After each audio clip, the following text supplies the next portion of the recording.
Hi, Omo. All right, so let's go back to Canva. What are you doing, dude? There you go. All right. I've got help as usual. So once you've made it past your first login, this is how your login screen's going to look. You okay, buddy? Yeah. Come here. We're going to go ahead and design a, let's see, social media post. So that's going to be, that social media one is perfect for LinkedIn. So we're going to choose a LinkedIn sized image. All right, so I've got 1,000,001. Here's your blank canvas.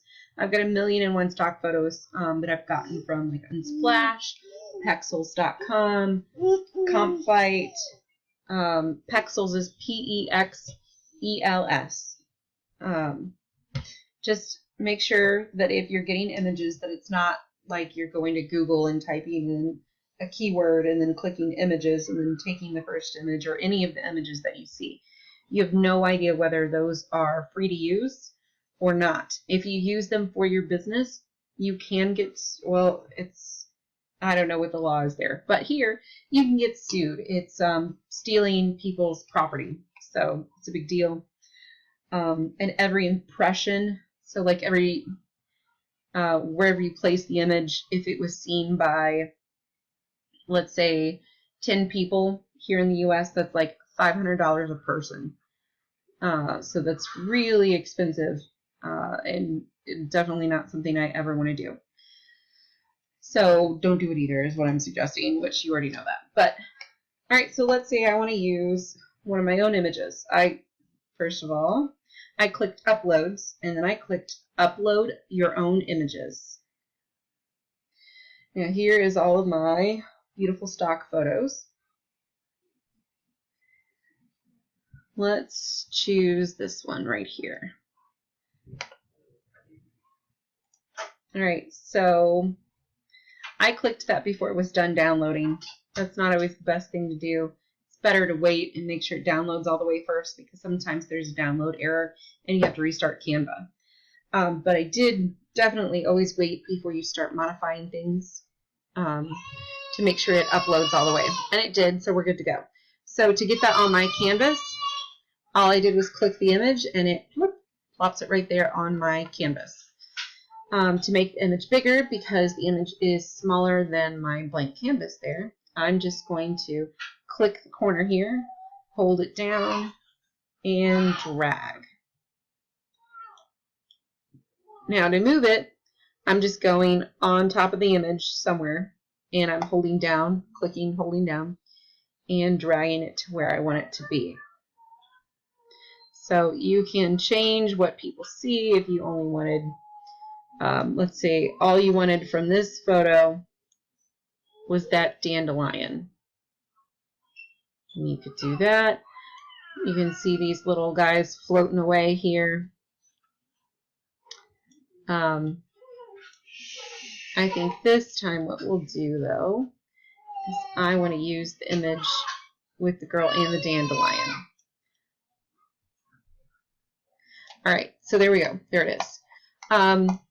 I want to try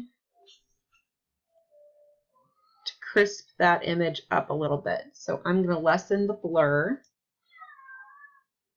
I'm going to saturate it a little bit more. Make it crisp, make it bright, and increase, let's see, yeah, I'm going to increase the contrast just a little bit too. So now I went out of that, so I'm just going to come over here and I'm going to click, and it all disappears. I'm going to come over to Elements, Shapes, and then I'm going to select this little square right here. Now with this square, I'm going to make it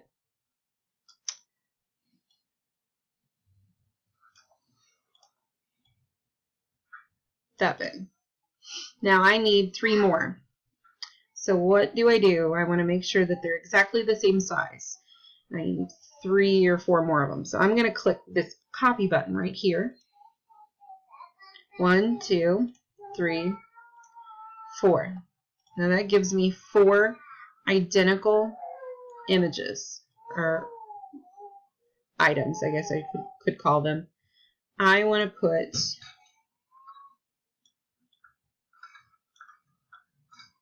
one here, one here. I want to make sure it's in line with the other ones. See how those lines pop up? I have my finger down on the mouse. I'm holding the image so I can move it if I just move my mouse. And it's showing me whether or not it's in line. So now I'm going to do the same here. Now let's say I didn't place them right. I want to move them. But I want to move all of them together because I know they're already in line. So what I'm going to do is I'm going to click off the screen here. Click over here so that I'm not selected on anything. And then I'm going to come back over here. I'm going to hold down the mouse and I'm going to drag. I'm going to select these 4 images right here. So do you see that nice big box around them?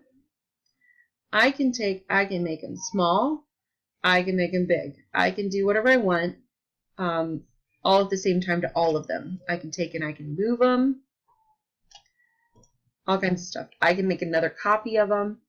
The thing I can't do is modify them individually. So let's say I want to make this one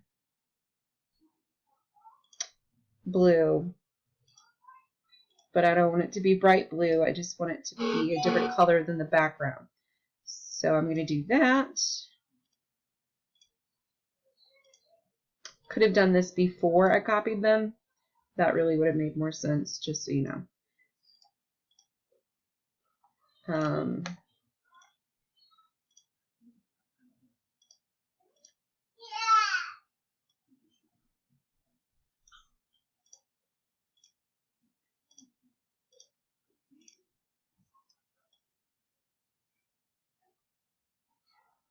Okay, so now they're all transparent and they're blue and they're there. So what am I going to do with them? Well, this is a new trend, is to take these little bars and to put text on top of the bars.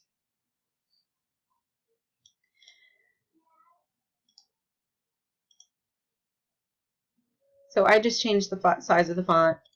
I'm going to change the color of the font. I want to make it white so it's really easy to read.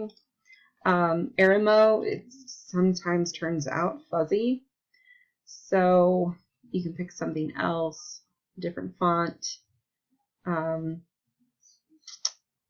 Let's see, we're going to choose this one for the fun of it.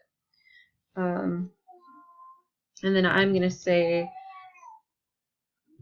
something inspirational.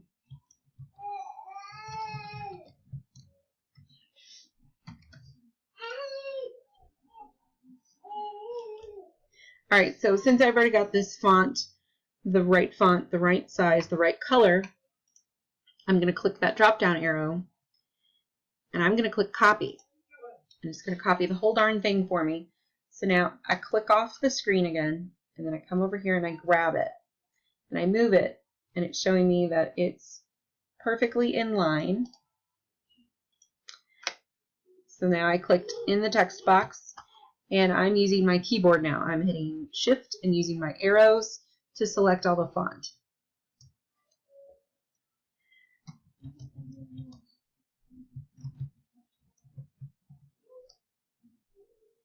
On a star. I'm going to copy it again.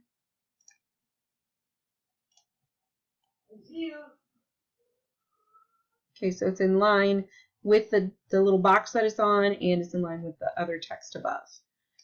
So I'm clicking on it again. And again, I'm highlighting. That time I did it with my mouse. To wish on a falling star. Let's see, to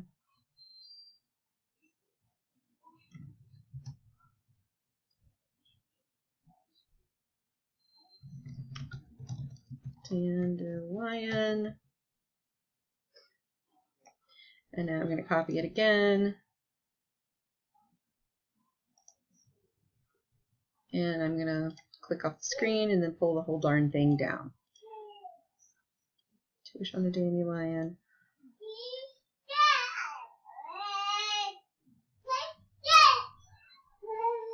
Or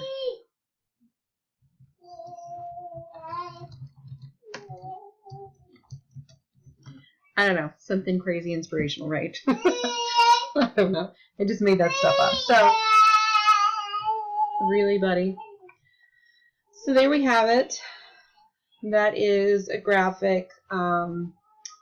If I wanted to, let's say I wanted to change these two, the position, I wanted to change the position of the text and the little box behind them. I just clicked on that image, held down the button, and dragged. Now I'm going to let go of the clicker button here, and I'm going to move them all up. Let's see, I'm going to click on the background image. Yeah, that's what I thought. I'm going to move her in the background over just a touch because I want to. I don't know. Don't mind me. Now I'm going to brand this. You can, when you're uploading your own images, you can upload your own logo in the PNG format. Your logo, I happen to have it in the PNG format. I'm sure you do too. I will send you that via email if you don't, or whoever made it could too. But you should have that. So you just click on, once you upload it, just click on it, poof, there it is. Put it somewhere on here. And there you go. It's branded, it's ready to go. Name it by clicking up here. I'm actually going to call it. So there are some short keys that I just hit on accident that paused my recording. I'm just going to name it that for now because I don't want to hit the same buttons again. Let me delete this because I'm actually going to. Then you just download it. Image for web. Click it. Saved your design. Now it's preparing it. And it will download momentarily. There it goes. Poof. It's done. So now if I wanted, I can automatically post this to Facebook. The problem is that it posts a link. It's not posting just the image. So it's not very professional because it's going to show your login credentials that you're using through Facebook, through Canva. But it's an option. It's better than nothing if that's the only way you can figure out to do it. What I do is I just download it, and then I go to Facebook and I upload it. And then I usually write something up that goes with it. So anyway, there's that. I'm going to pause this, and then I'll shoot you another, part 3 will be coming up that will go into a little more complicated imagery.